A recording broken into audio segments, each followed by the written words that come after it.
استحاله تلاقي بركه في عملك ده. بيئه العمل هي ارض خصبه للشيطان.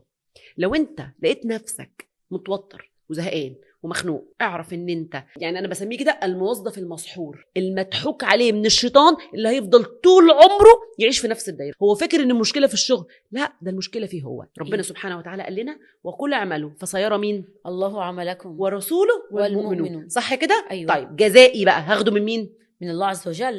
ليجزيهم الله احسن ما عملوا. ده وعد ربنا لينا. الشيطان نفسه هيقول ايه؟ وما كان لي عليكم من سلطان الا ان دعوتكم فاستجبتم لي فلا تلوموني ولوموا انفسكم. وقال لنا ان وعد الله حق. يعمل ايه بقى الشيطان؟ انا بشتغل عند الشخص ده، والله الشخص ده كويس انا هشتغل كويس. طب الشخص ده مجرد ما يديني ظهره اخونه أبدأ بقى اعمل التلاعبات بقى اللي انا هتكلم عنها دي. الادمان على السوشيال ميديا وقت العمل، استحاله تلاقي بركه في عملك ده. دايما يحسسك باحباط وفشل في الشغل لما ما تاخدش النتيجه من صاحب الشغل. النتيجه من ايد ربنا. اوعى تفتكر ان النتيجه انت هتاخدها من صاحب الشغل ده. طالما انت مرتضي بالشغل يبقى تدي الشغل حقه. طب لو انت مش عايز الشغل ده ما تشتغلوش اصلا.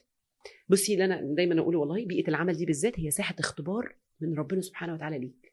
اتقن، لانه والله لما تتقن هتكون من المتقين. ان الله يحب من اتقن. سلام لو كنت من المتقين. انت عارفه يعني ايه لما تكوني مع ربنا هتلاقي ربنا نشلك من ده، حطك في مكانه تانية خالص تستحقيها. بس امتى؟ لما تبعدي عن الاغواء الشيطان العبيط اللهبل اللي انت ماشيه وراه وانت مش واخده بالك. اوعي تنتظري من مديرك حاجه، انتظري من ربنا بس.